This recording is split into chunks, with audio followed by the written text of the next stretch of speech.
सबके समक्ष फिर से एक बार नए टॉपिक लेकर उपस्थित हूं, जिस टॉपिक का नाम है सांकेतिक भाषा परीक्षण, जिसका अंग्रेजी होता है साइन लैंग्वेज टेस्ट। मैंने बताया था कि यह गणित का एक टॉपिक है जो परीक्षा के दृष्टिकोण से बड़ा ही महत्वपूर्ण टॉपिक है। इसका अगला भाग जो है मैंने अपलोड कर दिया हूं। अगर आप अभी तक उस वीडियो को आपने नहीं देखा है तो इसे देखने से पहले आप उस वीडियो को एक बार जरूर देखें, तभी आपको यह टॉपिक समझ में आएगी। तो चलिए हम चलते हैं सांकेतिक भाषा परीक्षण। सांकेतिक भाषा परीक्षण कहने का मतलब यह हुआ कि जैसे हम अंग्रेजी माला के जो लेटर या अक्षर जो लिखते हैं ए से जेड तक, उसका एक अंक का मान होता है। जैसे ए का मान 1 हो गया, बी का मान 2 हो गया, सी का मान 3 हो गया, डी का मान 4 हो गया। इसी तरह जेड का मान जो है वह 26 हो जाता है, तो उसका एक अलग मान होता है। तो हम उस अक्षर के, उस लेटर के साथ उसके मान को ज्ञात करते हैं और उसके मान के साथ, यानी कहा जाए कि अंग्रेजी लैंग्वेज का 5वां अक्षर या लेटर क्या होगा, तो 5वां अक्षर ई होता है, तो उस तरह मान ज्ञात करना होता है। दूसरी बात है कि जैसे दाहिने से बाएं और बाएं से दाहिने का जो अक्षर जो होता है उसका मिलान करना होता है। इसके साथ ही आप लोगों को जो लेटर जो है उसका जो मान जो है एक याद करने का एक सूत्र होता है। उस सूत्र को मैं बता रहा हूँ। ये सूत्र जो है ये दाहिने से बाएं के लिए है, दाहिने से बाएं के लिए। इसके पहले मैंने बताया था बाएं से दाहिने के लिए, लेकिन अभी मैं जो बता रहा हूँ वह दाहिने से बाएं के लिए, यानी जेड वाई एक्स, इस तरह मैं इसको बता रहा हूँ। तो इसमें यह जो सूत्र जो है, जिसमें यह लिखा गया है X U R O L I F C. अगर इसको हम लोग अगर बाएं से दाहिने तरफ याद करते हैं तो CFILORUX।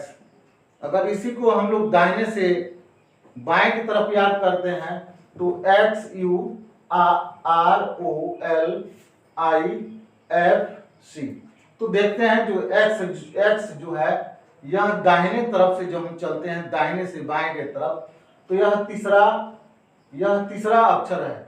x जो है, x किस नंबर का अक्षर है, तो तीसरे नंबर का अक्षर है। U को देखते हैं तो 6 नंबर का है, R को देखते हैं तो 9 का है, O को देखते हैं तो 12 का है, L को देखते हैं तो 50 का है, I को देखते हैं तो 18 का है, और F को देखते हैं तो 21 का है, और C को देखते हैं तो 24 का है।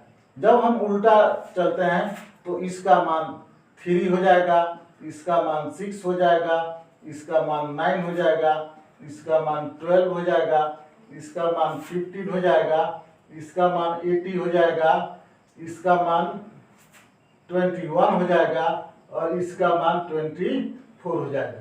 तो यह जो है यह समझने का अपना अपना एक तरीका है कि आप कैसे समझते हैं।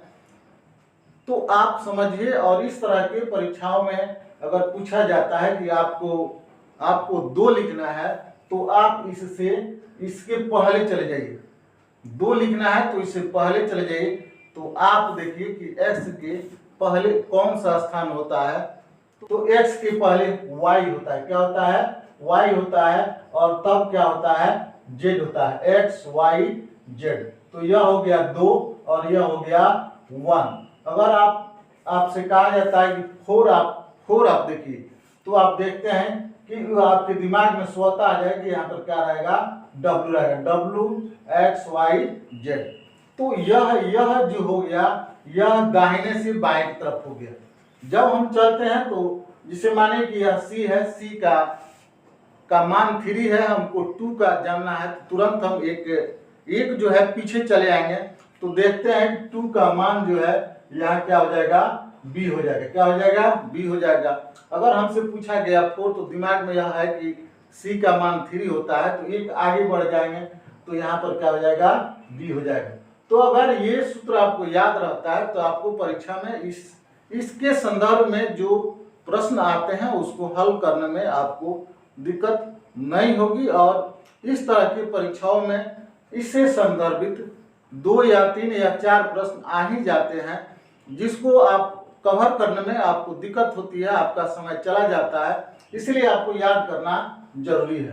तो चलिए आगे हम चलते हैं। जैसे हमने बताया था कि अक्षर से लेटर के बराबर लेटर आपको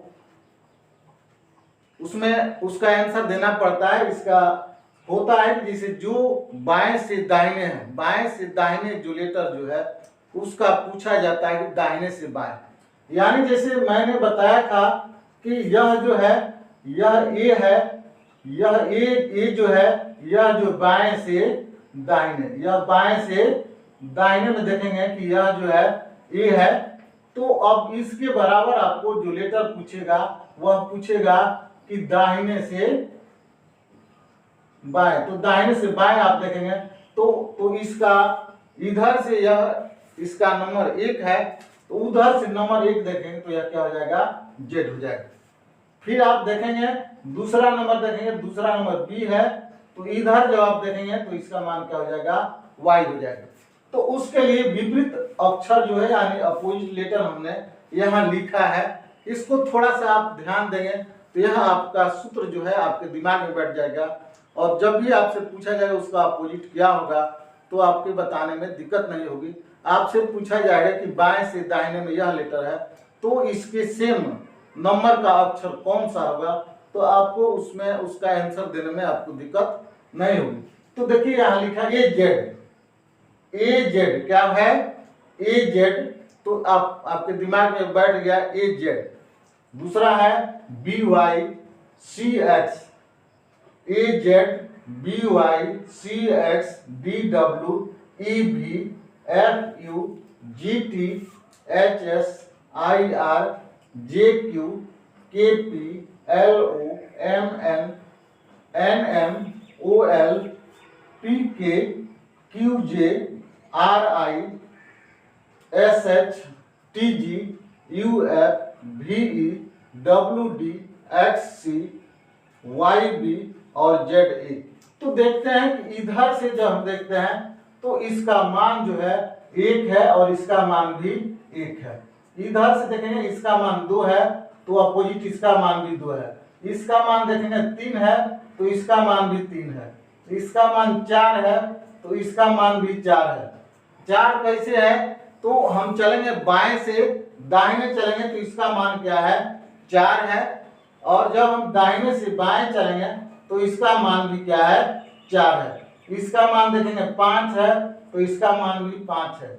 इसका मान 6 है तो इसका मान 6 है। इसका मान 7 है तो इसका मान भी 7 है। इसका मान 8 है तो इसका मान 8 है। इसका मान 9 है तो इसका मान 9 है। इसका मान 10 है तो इसका मान भी 10 है। इसका मान 11 है तो इसका मान 11 है। इसका मान 12 है तो इसका मान भी 12 है। इसका मान 13 है तो इसका मान 13। अब यहाँ आप देखते हैं कि जब हम बाएं से दाहिने तरफ जब चलते हैं तो हमारा बीच का जो अंक जो है, जो 13 अंक जो है, तो जब हम बाएं से दाहिने तरफ चलते हैं तो हमारा 13वां जो अक्षर जो है वह एम हो जाता है। लेकिन वहीं जो है हम दाहिने से बाएं तरफ चलते हैं तो हम देखते हैं कि इसका मान जो है एन हो जाता है। क्या हो जाता है, एन हो जाता है। इसको याद करना एकदम जरूरी होता है। पूछ दिया जाता है कि आप जब दाहिने से बाएं तरफ चलेंगे तो बीच का मान यानी 13वां अक्षर कौन सा होगा, तो क्या होगा, एन होगा। और वहीं जब बाएं से आप दाहिने तरफ चलेंगे तो उसका मान क्या हो जाएगा, एम हो जाएगा। आप देखेंगे यह जो है इसका मान 14वां है, इसका मान 14वां है। इसका मान 15वां है, इसका मान 15वां है। इसका मान 16वां है तो इसका मान 16वां है। इसका मान 17वां है तो इसका मान 17वां है।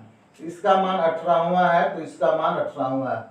इसका मान 19 है तो इसका मान 19 है। इसका मान 20 है तो इसका मान 20 है। इसका मान 21 है तो इसका मान 21 है। इसका मान 22 है तो इसका मान 22 है। इसका मान 23 है तो इसका मान 23 है। इसका मान 24 है तो इसका मान 24 है, इसका मान 25 है तो इसका मान 25 है, और इसका मान 26 है तो इसका मान 26। यानी कहा जाए अपोजिट, अपोजिट में 26वां कौन है, तो ये यहाँ दिया गया है कि जेड 26 है। तो हम देखते हैं कि जब बाएं से दाहिने तरफ चलते हैं तो ए से जब शुरू करते हैं तो लास्ट हमारा जो है वह क्या हो जाता है, जेड हो जाता है। यानी बाएं से दाहिने तरफ चलते हैं, ए से शुरुआत करते हैं तो जेड हमारा अंतिम अक्षर यानी 26वां अक्षर होता है। और जब हम जेड से शुरुआत करते हैं, जेड से शुरुआत करते हैं, Z Y X W U भी उस तरह शुरुआत करते हैं, तो इसका मतलब है कि दाहिने से बाएं तरफ हम शुरुआत करते हैं तो लास्ट हमारा अक्षर यानी 26वां अक्षर जो होता है वो हम 26 होता है। क्या होता है, 26 होता है। तो इस तरह विपरीत जो अक्षर जो है अगर परीक्षाओं में आ जाते हैं तो हमें उसको हल करने में दिक्कत नहीं होती है, और इसको दिमाग में बिठाना है, इसको याद नहीं करना, इसको दिमाग में बिठाना है। अगर आप दिमाग में बिठा लेते हैं तो इस तरह के जो प्रश्न जो है, जो अक्षर है या जो वर्ड है उसका सेम मान का जो आपको लेटर या अक्षर देना होता है तो आपको दिक्कत